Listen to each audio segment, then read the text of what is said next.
धुबरी असम की एक ऐसी विधानसभा क्षेत्र है जहां पर अगर देखा जाए तो इस इलाके की जो राजनीतिक डेमोग्राफी है उसको देखते हुए हम ये बात ज़रूर कह सकते हैं कि यहाँ पर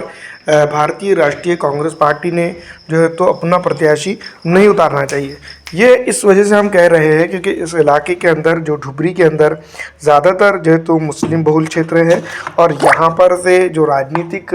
सीमाकरण बनते हैं वो आईयूडीएफ के ही बनते हैं। तो इस इलाके की राजनीति देखते हुए कि इस इलाके के अंदर जो है तो अपना प्रत्याशी नहीं उतारना चाहिए। पिछले विधानसभा चुनावों के लेखे जोखे की और अब के विधानसभा के चुनाव के लेखे जोखे की भी अगर बात की जाए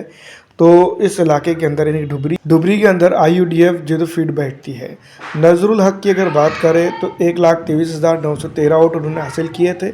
और अगर कांग्रेस यहाँ होती तो यह बात हम ज़रूर कहते कि कांग्रेस वोट काटने का काम ज़रूर करती। तो इस बार जो है तो जिस तरह से जनता ने ठाना है कांग्रेस जो है तो ऊपर अगर कभी आती है तो यहाँ पर नुकसान ज़रूर जनता का होगा, क्योंकि जो है तो यहाँ पर की जिस तरह की राजनीति है, यहाँ पर जिस तरह का माहौल है, उसको देखते हुए यही लगता है कि इस इलाके में धुबरी के अंदर जो है तो जनता आईयूडीएफ यानी कि मौलाना बदरुद्दीन अजमल की राजनीति के साथ रहेंगी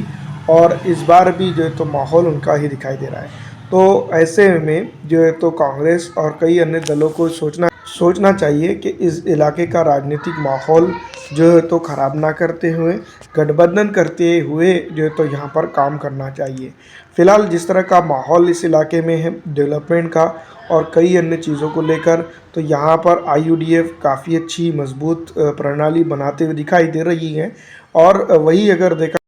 देखा जाए तो इस इलाके के अंदर या फिर धुबरी के अंदर जो विपक्ष का रोल अहम तरीके से प्ले किया है वो जो है तो आईयूडीएफ ने ही किया है, क्योंकि इस इलाके के अंदर जो है तो असम के अंदर जिस तरह का माहौल बना है कांग्रेस बिल्कुल शांत रही है और कांग्रेस ने लगातार जो है तो जिस तरह से फैसले लिए गए हैं असम के अंदर उसके ऊपर जो है तो कुछ ऐसी बात अब तक के 5 सालों के अंदर नहीं बल्कि हम 10 सालों से देख रहे हैं कि उसने बड़ा स्टैंड नहीं लिया है। भले ही जो है तो इस इलाके की राजनीतिक डेमोग्राफी चेंज करने की कोशिश जो है तो की गई हो अन्य दलों के द्वारा, लेकिन विपक्ष में बैठते हुए कांग्रेस पॉलिटिकल पार्टी बड़ी होने के बावजूद जनता ने उनके ऊपर फुल विश्वास जताया है, तब भी जो है तो उन्होंने अपना खुलकर रवैया पेश नहीं किया है। आपको क्या लगता है कि इस बार कर पाएंगी या नहीं, कमेंट करके ज़रूर बताइएगा।